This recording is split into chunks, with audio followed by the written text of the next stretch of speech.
Friends, నేను మణి. ఈరోజు వామకారం చూపించబోతున్నాను. దీనిని ఎండాకాలంలో చేసుకుంటే పొట్ట నొప్పి, గ్యాస్తో బాధపడేవారు, అరుగుదల తక్కువ ఉన్నప్పుడు వీటిని కూరలాగా వేయించుకుని తినవచ్చు. ఇది మన పెద్దల నుంచి వచ్చిన తేలికైన రెసిపీ. మరి చూసేద్దామా? నేను ఇక్కడ కారం తక్కువ ఉన్న మిరపకాయలు 1/2 కేజీ తీసుకుంటున్నాను. వీటి కోసం బజ్జీ మిరపకాయలు కూడా వాడుకోవచ్చు. వీటిని ముచికలతో కడిగి గుడ్డ మీద ఆరబోసుకుంటున్నాను. తరువాత ముచికలు తీసుకుంటున్నాను. కుచ్చులు ఏమైనా కనపడితే ఆ పార్ట్ తీసివేయాలి. ఫాస్ట్గా తడి ఆరటానికి గుడ్డతో తుడిచి పెట్టుకుంటున్నాను.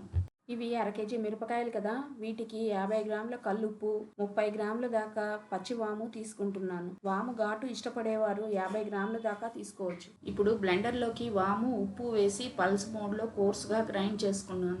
ఇలా కచ్చాపచ్చాగా చేసుకున్నాక వీటిని పక్కన పెట్టుకుందాము. ఇప్పుడు ఒక బ్లెండర్లోకి విరుచుకున్న మిరపకాయలు వేసుకుని పల్స్ మోడ్లో కచ్చాపచ్చాగా గ్రైండ్ చేసుకోవాలి. పేస్ట్ అవ్వకుండా చూసుకోవాలి. ఇలా కచ్చాపచ్చాగా చేసుకున్నవి ఒక బేసిన్లోకి వేసుకోవాలి. ఈలోపు అన్ని మిరపకాయలను విడిచిపెట్టుకోవాలి. వీటిని బ్యాచ్లుగా బ్లెండర్లోకి వేసుకుని అన్నీ కోర్సుగా గ్రైండ్ చేసుకోవాలి. ఇప్పుడు పౌడర్ చేసి పెట్టుకున్న వాము, ఉప్పు పొడిని మిరపకాయలలోకి వేసి బాగా కలుపుకోవాలి.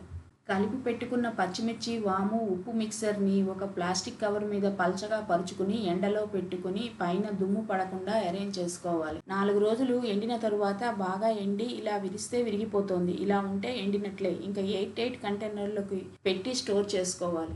ఇవి వేయించడానికి ఒక ప్యాన్ పెట్టి 1-2 స్పూన్ల ఆయిల్ వేసి 4-5 స్పూన్ల ఎండిన పచ్చిమిర్చి మిక్సర్ వేసి లో ఫ్లేమ్లో కలుపుతూ వేపుకోవాలి. ఇలా వేగినవి ప్లేట్లోకి తీసుకోవాలి. వీటిని వేడి అన్నంలోకి నెయ్యి వేసుకుని కలుపుకొని తినాలి. చాలా బాగుంటాయి. మిర్చి కారం లేకుండా, వాముఘాటు లేకుండా సరిపోయింది. మరొక మంచి వంటతో కలుస్తాను. Thanks for watching.